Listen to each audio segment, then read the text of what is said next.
नमस्कार, स्वागत है आपका हमारी खास पेशकश में। मैं हूं आपके साथ नेहा दुबे। आज हम बात करेंगे क्या होगा महापंचायत से।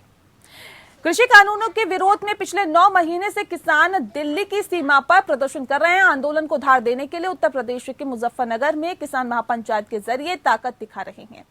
किसान आंदोलन के बीच इस महापंचायत को अहम माना जा रहा है। महापंचायत से पहले राकेश टिकैत ने एक बार फिर सरकार से 3 कृषि कानूनों को वापस लेने की मांग की। राकेश टिकैत ने कहा कि ये कानून पूरी तरह से देश को विदेशी हाथों में सौंपने की तैयारी है। उन्होंने कहा कि 3 कृषि कानूनों के विरोध में किसान 9 महीने से दिल्ली के चारों तरफ बैठे हैं, लेकिन सरकार किसानों की सुनवाई नहीं कर रही है। इसलिए अब किसान को सत्ता परिवर्तन की लड़ाई लड़नी होगी। जाहिर है कि किसान बेशक खुलकर ना कहें, लेकिन वे राजनीतिक रूप से ताकतवर बनकर सरकार पर दबाव बनाना चाहते हैं। दरअसल में आपको बता दें कि महापंचायत के जरिए योगी सरकार को घेरना बड़ी रणनीति है।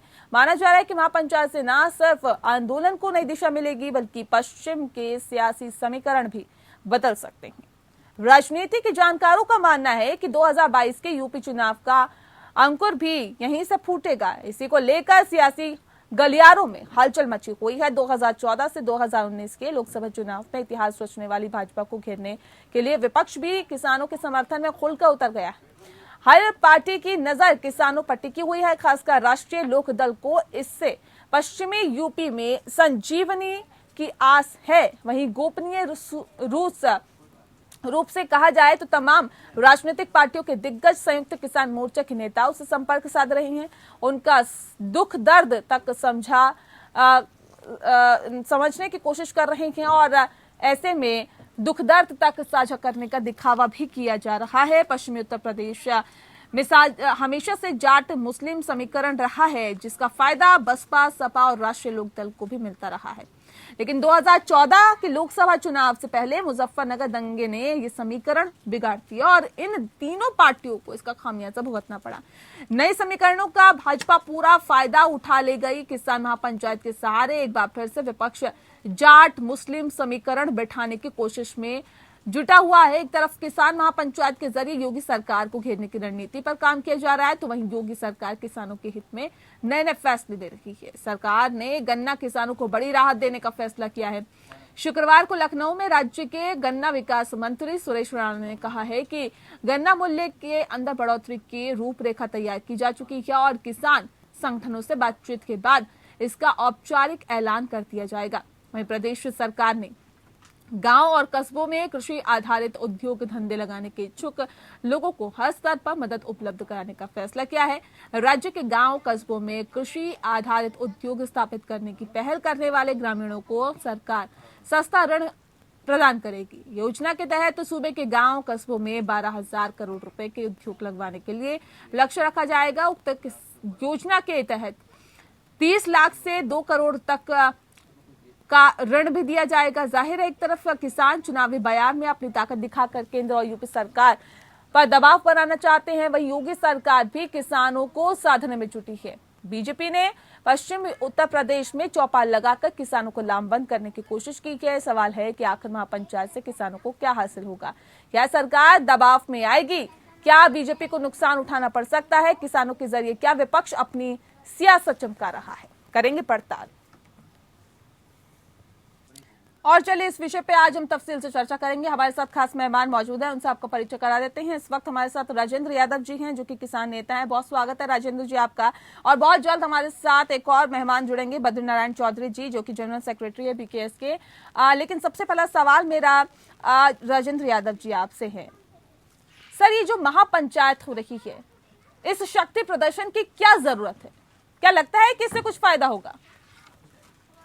देखिए, शक्ति प्रदर्शन की जरूरत इसलिए है कि सरकार एक तरफ कहती है कि जो किसान आंदोलन पिछले 9 महीने से दिल्ली के बॉर्डर पे चल रहा है, वो कहते हैं कि कहीं ना कहीं से ये कमजोर हो गया है। तो जब कोई लगता है कि सरकार को लगता है कि कुछ किसान यहाँ से उठ के चले गए हैं या कि आंदोलन कमजोर हो गया है, तो इस महारैली से महापंचायत से सिर्फ एक संदेश भारत सरकार को देना है कि जो किसान का आंदोलन है पिछले 9 महीने से चल रहा है, वो कहीं से भी एक पल के लिए भी कमजोर नहीं हुआ है। अगर किसान आंदोलन हो गया है तो उसको कमजोरी को देखते हुए ये हम लोगों ने अपनी ताकत दिखाई है कि एक ही देश का किसान जो है अपने अधिकार के लिए किस तरीके से एकजुट हो सकता है। और जो मुजफ्फरनगर में आज की जो पंचायत है वो एक हम्म। क्योंकि चल- हम्म। सरकार का जो रवैया है, सरकार जो है दो तरीके के रवैये से काम कर रही है। एक तरफ तो सरकार कह रही है कि वह जो ये जो किसान है ये बहुत ही मुट्ठी भर है। दूसरी तरफ आप देख सकते हैं कल से ही प्रशासन की नजरें जो है वो टेढ़ी हो चुकी हैं कि कहीं ना कहीं प्रशासन की मंशा है कि इस महापंचायत में कम से कम लोग पहुंचे। इस तरीके से जगह जगह उन्हें रोकने की भी कोशिश की है। पिछले 2 दिन से ये सूचना मिल रही है कि किसान जो है वो रुके हुए हैं वो। तो कहीं ना कहीं आप देख सकते हैं कि भाई सरकार जो है किसानों को रोकने का भी काम कर रही है, और दूसरी तरफ कहती है कि भाई किसान जो है कम हो गए हैं बॉर्डर पर। तो सरकार इस भ्रम में बिल्कुल ना रहे कि ये आंदोलन कमजोर हो गया है कि या किसी भी तरीके से जो है किसान पीछे हट गए हैं। किसान अपनी ताकत दिखाने के लिए जब भी मौका मिलेगा वो एक साथ इकट्ठे होंगे, चाहे मुजफ्फरनगर हो या ताकत दिखा के क्या फायदा होगा? बस सरकार को ये बताने के लिए कि हम मुट्ठी भर नहीं है, हम तो बहुत ज्यादा संख्या में है, ये दिखाने के लिए ये कोशिश है क्या? नहीं, कोशिश नहीं है। आज इस महापंचायत से कुछ नई रणनीति भी निकलेंगी, जैसे कि 25 सितंबर का होगा, 25 सितंबर का भारत बंद होगा, उसी का आह्वान आज इस महापंचायत से होगा, और आगे की जो 1-2 रणनीतियां हैं उनके बारे में भी यहीं से चर्चा होनी है। ठीक है, बद्री नारायण चौधरी जी भी लगातार हमारे साथ जुड़ा हुआ है। सर, बहुत स्वागत है आपका बद्री नारायण जी। और ये जो मुजफ्फरनगर में हो रहा है, किसान महापंचायत के जरिए आगे की रणनीति बनाने में जुटे हैं और एक शक्ति प्रदर्शन के तौर पर भी इसे देखा जा रहा है। सर, क्या लगता है कि सरकार पे किसी तरह का कोई असर पड़ेगा? देखिए, शक्ति प्रदर्शन करने का सबको अधिकार है और करना भी चाहिए, लेकिन मैं देख रहा हूँ कि इस पंचायत में कहीं पर भी किसान समस्याओं का विषय। जी हेलो जी, सुन पा रहे हैं सर। किसान की समस्याओं का विषय कहीं चर्चा में नहीं आ रहा। यहाँ केवल राजनीति, चुनाव, किसी को हराना, किसी को जिताना, वो प्रचार बनी हुई है। देश भर का किसान देख रहा है, भले वहाँ नहीं पहुंचा होगा, लेकिन किसानों के नाम पर सुनते तो है सब लोग। लेकिन यहाँ जो चर्चा जो सुनने में आ रही है, जो नारे लगाए जा रहे हैं और जो भाषण दिए जा रहे हैं, उसमें जो राजनीतिक और सफलता विफलता यानी नकारात्मक उद्देश्य लेकर के जैसे कोई पंचायत बुलाई हो, बड़ी निराश करने वाली बात लगी। किसानों को लाभकारी मूल्य मिलना चाहिए, इसके ऊपर कोई चर्चा नहीं है। 3 कानून वापिस हो, इसकी एक ब्रीफिंग लाइन आती है, खाली कोई वो बोलने वाला भी तो नहीं था। लेकिन देश भर का किसान तो तीनों कानूनों का समर्थन करता है। उनमें उचित सुधार करने के बाद में और वो तीनों कानूनों को स्वीकार करता है। एमएसपी की मांग जरूर करता है, जिसके बारे में चुप है, बोलते ही नहीं कुछ भी। इसलिए थोड़ा सा ये अखरने वाला विषय इसमें दिखाई दे रहा है। बाकी किसानों की समस्याओं के लिए किसान क्यों, देश के हर समस्या के लिए हर वर्ग इकट्ठा होगा, शक्ति प्रदर्शन करेगा, उसमें तो सरकार क्या करेगी। लेकिन इसके अलावा क्या नहीं लगता बद्री नारायण जी कि सरकार के खिलाफ जब ये प्रदर्शन हो जाता है या फिर सरकार को जगाने के लिए, तो विपक्ष भी कहीं ना कहीं इसमें अपनी सियासी रोटियां सेकने की कोशिश कर रहा है? नहीं लग रहा आपको? विपक्ष तो शुरू से ही कर रहा है। विपक्ष तो किसानों को उठा करके पंजाब से यहाँ तक लाया है, इसलिए वो तो विषय नहीं है। वो तो अब की बार इस पंचायत में ये कोशिश की जा रही है कि विपक्ष सामने नहीं आवे, ताकि उनके ऊपर लगने वाले आरोप जो है वो बंद हो। लेकिन ये तो सर्वविदित है, सब सारा विपक्ष साथ हो, चाहे किसी एक पार्टी का विरोध हो। बात तो यहाँ किसानों को और विरोधी प्रकट करके ये बजाय फायदा पहुंचाने के वाला ही काम कर रहे हैं। किसान को अपमानित और बदनाम करने का तो काम खूब कर चुके, लेकिन उसको आर्थिक नुकसान भी हो, ऐसा क्यों करके भगवान सद्बुद्धि। ठीक है राजेंद्र जी, सरकार आप लोगों का कहना है कि सुनती नहीं है, किसानों के पक्ष में फैसला नहीं लेती, लेकिन सरकार ने गन्ना किसानों को बड़ी राहत देने का फैसला किया है। शुक्रवार को लखनऊ में राज्य के गन्ना विकास मंत्री सुरेश राणा ने कहा कि गन्ना मूल्य में बढ़ोतरी की रूपरेखा तैयार की जा चुकी है और किसान संगठनों से बातचीत करने के बाद ही इसका औपचारिक ऐलान कर दिया जाएगा। फिर क्यों आप लोगों को ऐसा लगता है, इसके पहले भी कई फैसले लिए, क्यों आप लोगों को ऐसा लगता है कि सरकार नहीं सुन रही, आप लोगों की नहीं मान रही, नहीं समझ रही आप लोगों को? देखिए, ये जो औपचारिकता होती है, ये खाका जो तैयार करते हैं, ये इनका क्या है कि ये सिर्फ पेपरों पर तैयार करते हैं। ये कहीं भी धरातल पर अभी तक नहीं आया है। पिछले कोरोना काल में आपने देखा होगा कि देश के किसानों के लिए इतना बड़ा राहत पैकेज आया था। वो राहत पैकेज सिर्फ न्यूज चैनलों पर और कागजों में रहा था, वो आज तक धरातल पर नहीं आया हुआ है। दूसरी बात, गन्ना किसानों की बात हो रही है। गन्ना किसानों का बकाया इतना बचा हुआ है उस गन्ना, और जो सुरेश राणा जी हैं वो बिल्कुल शामली के रहने वाले हैं, उस बेल्ट के रहने वाले हैं, जो जहाँ पर जो अधिकतर जो खेती है वो गन्ना की होती है। वो किसानों का दर्द अगर समझते हैं तो सोच सकते हैं कि कितने सालों से गन्ना किसानों की जो फसल है वो अभी भी रुकी हुई है, मतलब उसका पेमेंट हुआ नहीं है। तो ये तो सिर्फ ये है कि भाई एक तरफ चुनावी माहौल बना रहे हैं, दूसरी तरफ इतनी बड़ी महारैली हो रही है, तो उसका शोर करने के लिए कुछ ना कुछ ये चीजें, वो झूठे वादे करेंगे, सिर्फ झूठे वादे होते हैं। धरातल पर कोई अगर चीज आ जाए तो किसान कोई अपना घर छोड़ के सड़कों में बैठा हुआ है पिछले 9 महीने से, उस तरीके से घर छोड़ के सड़कों पर नहीं बैठे, अपने खेत में काम करे, देश के लिए अन्न पैदा करने का काम करे। ठीक है बद्री नारायण जी, क्या वाकई सरकार की तरफ से झूठे वायदे किए जा रहे हैं, जिस बात का जिक्र अभी राजेंद्र जी कर रहे हैं, और जो वायदे किए जाते हैं उनको दरअसल धरातल पर उतारा नहीं जाता, जिससे कि किसानों को फायदा ना मिले? अभी तक तो हमें याद है कि जिस तरह से प्रधानमंत्री नरेंद्र मोदी की तरफ से कोशिश की गई, 2-2 हजार रुपए किसानों के खाते में हर 3 महीने में डाले जा रहे हैं, और वो शायद मिल भी रहे हैं किश्त के तौर पर। लेकिन राजेंद्र जी तो कह रहे हैं कि सिर्फ और सिर्फ कागजों में ही सिमट के उनकी योजनाएं रह जाती है। एमएसपी के बारे में सरकार कुछ करेगी तो हम समझेंगे।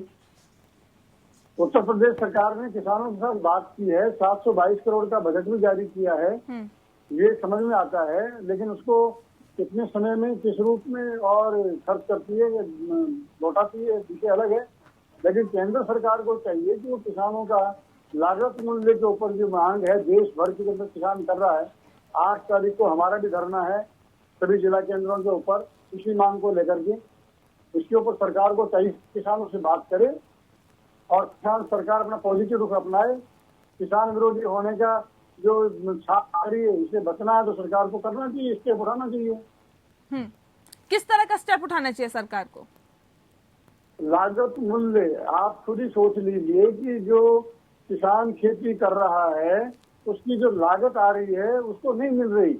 इसका मतलब वो अपने घर वालों की सारी मजदूरी फ्री में कर रहा है, उसके बाद भी इसके ऊपर यदि को प्राकृतिक आपदा आ जाए तो वो घाटे के साथ घर में बैठ जाता है, कर्जदार हो जाता है, आत्महत्या के लिए भागता है। पहले अकेला करता था, पूरा परिवार आत्महत्या करता है। इसलिए सरकार को इस मुद्दे के ऊपर गंभीरता से विचार क्यों नहीं करना चाहिए? लाभकारी मूल्य किसान को मिले, ये कोई अनुचित मांग है क्या? तो सर ये आप सरकार को समझा पाने में नाकाम हो रहे हैं क्या? भारतीय किसान संघ क्या सरकार को नहीं समझा पा रहा है? क्यों इतने किसानों को सड़कों पर उतरना पड़ रहा है? किसान संघ को सड़कों पर उतरने बगैर कैसे समझाएगा? अगर सरकार से कोई मांग करनी है तो सड़कों पर आना ही पड़ेगा। 8 तारीख को सभी जिला केंद्रों के ऊपर किसान संघ ने धरने का कार्यक्रम तो रखा है। सर इस महापंचायत में क्या हम ये भी कहें कि भारतीय किसान संघ भी सम्मिलित है? नहीं, हम सम्मिलित नहीं है। मांग अलग है, उनकी मांग अलग है, हमारी मांग अलग है। वो क्यों 3 कानून वापस लेंगे तो भर जाएंगे, उनकी जो मांग दिया है। हमारी मांग है किसान को लाभकारी मूल्य मिलना चाहिए। दूसरी बात, इनकी मांग करने का तरीका अलग है, इनकी लड़ाई करने का तरीका अलग है। किसान को बदनाम करना कोई हमारा संघर्ष का तरीका नहीं है। हम लोकतांत्रिक तरीके से राष्ट्र हित को ध्यान में रखते हुए अपनी मांगे मानते हैं, और इसीलिए हम 525 जिलों के अंदर एक कार्यक्रम 8 तारीख को करने जा रहे हैं।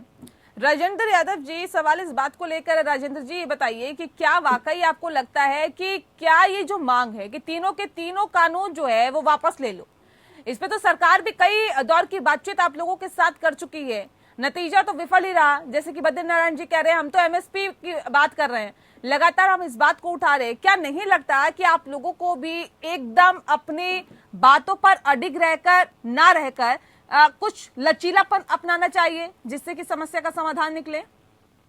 देखिए, समस्या का समाधान है वो सिर्फ किसानों के पास ही नहीं है, वो सरकार के पास है। क्योंकि पिछले 11 दौर की जो वार्ताएं हुई हैं, उन 11 दौर की वार्ताओं में किसान तो हमेशा आपके साथ वो बात करने के लिए तैयार रहा है, लेकिन जो लोग भी सरकार की तरफ से वार्ता करने में आते थे, वो सिर्फ वार्ता करने के लिए आते थे। उनके पास कोई भी अधिकार ऐसा नहीं था कि वो उस बात को वहीं पर रख जाएं। जब भी वार्ता की बात आती थी वार्ता करते थे, लेकिन वार्ता करने के बाद जब रिजल्ट की बात होती थी तो हम लोग उनकी तरफ देखते थे कि ये कुछ अपनी तरफ से कहेंगे, तो वो लोग वहां से उठ के जाते थे, दूसरे कमरे में पता नहीं किससे बात करके आते थे। तो जब तक जो आदमी निर्णय लेने वाला व्यक्ति वहां पर उपस्थित नहीं होगा तो वहां पर समस्या का समाधान निकल ही नहीं सकता। कि आप हमने बार बार कहा है कि आप सक्षम आदमी को भेजिएगा, हमसे वार्ता करने वो व्यक्ति आए जो इस आंदोलन को खत्म कराने के लिए सक्षम हो, जो ऐसे अधिकार लेकर आए कि वे किसान और सरकार की तरफ से वो फिर तीसरे व्यक्ति से किसी से बात नहीं करें। ऐसा कोई व्यक्ति आप सक्षम हो जो कि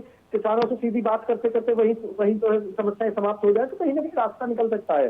अब आप बात करके आज कुछ जाते हैं, उसके बाद बाहर निकल के कुछ और बोलते हैं, तो कहीं ना कहीं आप देश के किसानों के साथ जो विश्वासघात कर रहे हैं, एक तरीके से घिनौना मजाक कर रहे हैं। तो यही जो सरकार की तरफ से जो मजाक होता रहा है, उसी की वजह से ये आंदोलन जो है इतना लंबा खिंच गया, क्योंकि सरकार की भी आंदोलन तो लंबा खिंच रहा है, लेकिन एक तरफ कोरोना काल है, दूसरी तरफ नेपाल भी अपने पांव लगातार पसारता जा रहा है, एक नया वायरस सामने आ रहा है। ऐसे में किसानों का ये जमावड़ा, ये हुजूम, ऐसे में लाखों की तादाद में जो किसान वहां पर पहुंच गए हैं, क्या नहीं लगता है कि ये सुपर स्प्रेडर साबित हो सकता है ये पंचायत? नहीं, मैं आपको वही कह रहा हूँ कि ये चीज तो सरकार को देखनी चाहिए। सरकार के इतने नुमाइंदे हैं, उनको सरकार को तो देखनी चाहिए। क्या हमारी कोई जिम्मेदारी नहीं बनती? हम इतनी गैदरिंग वहां पर कर दे क्या? नहीं, जिम्मेदारी बिल्कुल बनती है, लेकिन जिम्मेदारी अपने अधिकारों के लिए भी तो बनती है। सर, अधिकारों के लिए बनती है, लेकिन उसके साथ साथ आपको ये भी ध्यान रखना चाहिए कि कोरोना नियमों का पालन हो रहा है क्या सोशल डिस्टेंसिंग का पालन हो रहा है? क्या लोगों ने जो वहां पर मौजूद है उन्होंने मास्क लगा रखे हैं क्या? राजेंद्र जी, ये किसकी जिम्मेदारी है? मैं आपसे और आपके चैनल के माध्यम से यही कहना चाहता हूँ कि जहाँ किसानों के हित की बात होती है, किसानों के अधिकार की बात होती है, किसान महापंचायत की बात होती है, वहाँ कोरोना की बात हो जाती है। अगर यही भारतीय जनता पार्टी या सरकार के नुमाइंदे इस महापंचायत को करते हैं तो वहाँ पर सोशल डिस्टेंसिंग या कोरोना प्रोटोकॉल कहाँ चला जाता है? आप पिछले कुछ समय के भारतीय जनता पार्टी के या अलग अलग प्रांतों के मुख्यमंत्री और प्रधानमंत्री जी के भी देख सकते हैं कितनी बड़ी बड़ी रैलियां उन्होंने की है। पूरा बंगाल चुनाव जो है कोरोना काल में चला गया है, लेकिन उनके लिए कोई ऐसा प्रोटोकॉल नहीं है, उनके लिए कोई रोकथाम नहीं है। उसका तो खामियाजा उन्हें भुगतना पड़ा ना। तो यानी कि ये कहें कि आप भी उसी कदमों पर चल रहे हैं, आपको भी उसका खामियाजा भुगतना पड़ेगा, ये माने क्या? आप क्या कोई राजनीतिक पार्टी से ताल्लुक रखते हैं क्या? देखिए, मैं आपको पहले भी हम लोगों ने बताया है कि ये सिर्फ निराधार बात है। जो संयुक्त किसान मोर्चा है वो किसी भी राजनीतिक दल से जुड़ा हुआ नहीं है, उसका कोई भी घटक दल किसी भी राजनीतिक दल से नहीं जुड़ा हुआ है। सर, राजनीतिक पार्टी से क्यों आप अपने आप को कंपैरिजन कर रहे हैं? राजनीतिक पार्टी से कहाँ कंपैरिजन कर रहे हैं? आप कह रहे हैं कि पश्चिम बंगाल में रैलियां हुई, सर उसको छोड़ दीजिए ना, हम तो जनता के हित की बात कर रहे हैं, आप तो किसानों की बात कर रहे हैं ना राजेंद्र जी। की बात कर रहे हैं आप, आज की रैली की बात, महापंचायत की बात कर रहे हैं, तो मैंने सिर्फ पंचायत को सिर्फ कहा कि पंचायत में भी वो आमजन आया हुआ था और वहाँ भी कहते हैं आमजन था। क्या होगा महापंचायत से, इस बात पर हम लगातार चर्चा कर रहे हैं। खास मेहमान लगातार हमारे साथ जुड़े हुए हैं। बद्री नारायण जी, सवाल इस बात को लेकर है सर, जो कोरोना का दौर चल रहा है उसमें हजारों लाखों की तादाद में किसानों को एक जगह पर इकट्ठा करना, न सिर्फ उत्तर प्रदेश बल्कि हरियाणा, पंजाब, अलग अलग राज्यों से यहाँ पर किसान आए हुए हैं। क्या ये महापंचायत सुपर स्प्रेडर साबित नहीं हो सकती है क्या? अगर हाँ, तो फिर इतनी यहाँ पर हुजूम इकट्ठा करने की जरूरत थी क्या इस दौरान? देखिए, जब तक जनता की सहानुभूति अर्जित नहीं कर की जाती तब तक कोई भी आंदोलन सफल नहीं हो सकता। और जनता सब देखती है और जनता इस बात को पहचानती है। हमने भी अपना आंदोलन 8 तारीख का रखा है, तो वो एक जगह नहीं रखा, हमने जिला केंद्रों पर 525 जगहों पर उसको विभाजित किया है। और इसीलिए किया है कि उसमें कोविड प्रोटोकॉल का पूरा ध्यान रख के किया जा सके।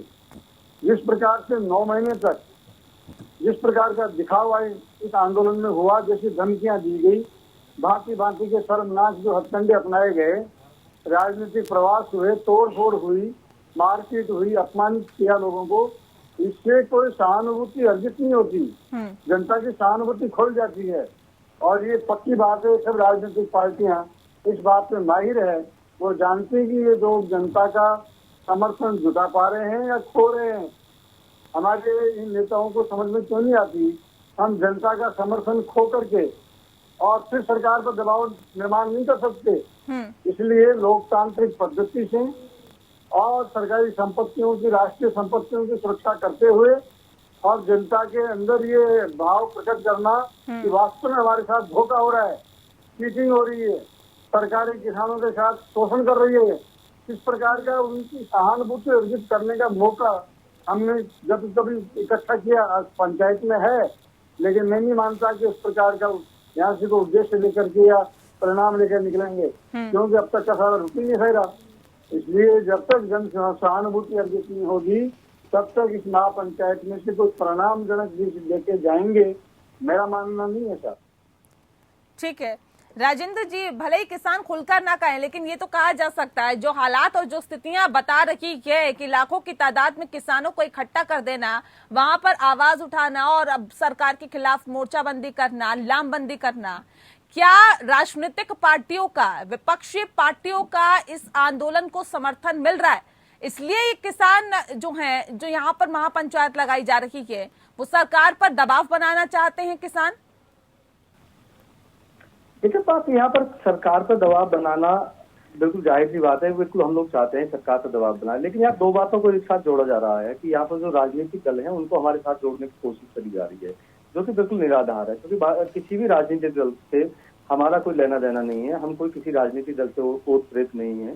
हाँ, सरकार पर दबाव नहीं बनाएंगे तो दबाव किस पर बनाएंगे, क्योंकि जो हमारी समस्याओं का समाधान है उसे सरकार से निकलेगा, ना कि विपक्ष में बैठी हुई राजनीतिक दलों से निकलेगा। क्योंकि हम अपने अधिकार की बात करने आए हैं, तीनों काले कानून की बात करने आए हैं और एमएसपी पे कानून की बात करने आए हैं। तो ना तो एमएसपी पे कानून जो है वो विपक्षी दल बना सकते हैं और दे सकते हैं, और ना ही कोई भी राजनीतिक पार्टी दे सकती है। हम सरकार से बात करने की बात करते हैं। ठीक है सर, अगर अभी भी सरकार नहीं मानती है, नहीं समझती है, आप लोगों का अगला कदम क्या होगा, क्या करेंगे आप इसके बाद? देखिए देश का किसान है, देश का किसान सरकार बना भी सकता है, सरकार बिगाड़ भी सकता है, और रही बात की क्या कर सकता है, क्या इस महापंचायत से निकलेगा, तभी थोड़ी देर में लगभग 2 घोषणाएं आपके सामने हो जाएंगी। मिशन उत्तर प्रदेश की घोषणा हो जाएगी और 25 सितंबर की जो भारत बंद का आह्वान है उसकी घोषणा आपके बीच में हो जाएंगी, क्योंकि वो दो ही मकसद हम लोग लेके ये महापंचायत कर रहे हैं कि सबसे पहले 25 सितंबर वाला जो है वो भारत बंद है उसको सफल बनाया जाए, उसके बाद जो आगामी रणनीति है उन पर चर्चा बैठ के वहाँ पर चर्चा हो जाएगी। उसके बाद जो भी है वो आप सबके सामने बस थोड़ी देर में आने ही वाला है, उसमें कोई थोड़ा सा इंतजार करना पड़ेगा। बिल्कुल थोड़ा सा इंतजार करना पड़ेगा, लेकिन ये तय हो जाएगा कि आखिर आगे की रणनीति किसानों की क्या होने वाली है। बहरहाल बहुत शुक्रिया राजेंद्र यादव जी, आपको बता दी, बहुत शुक्रिया सर। बद्रीनारायण चौधरी जी भी इस वक्त हमारे साथ जुड़े थे, बहुत शुक्रिया उनका भी, क्योंकि 2022 में विधानसभा चुनाव उत्तर प्रदेश में नजदीक है, लिहाजा यूपी चुनाव का अंकुर भी यहीं से फूटेगा जहां पर फिलहाल महापंचायत हो रही है। लिहाजा विशेषज्ञों का मानना है कि सियासी गलियारों में हलचल मची हुई क्या, और 2014 और 2019 के लोकसभा चुनाव में भी इतिहास रचने वाली भाजपा को घेरने के लिए विपक्ष भी किसानों के समर्थन में खुलकर उतर आया है, और इसलिए अब किसानों को और ज्यादा ताकत मिल रही है। लेकिन इस महापंचायत का क्या होगा फायदा, ये सवाल अभी भी बरकरार है। इसी के साथ हमारी इस खास पेशकश में इतना ही। नमस्कार।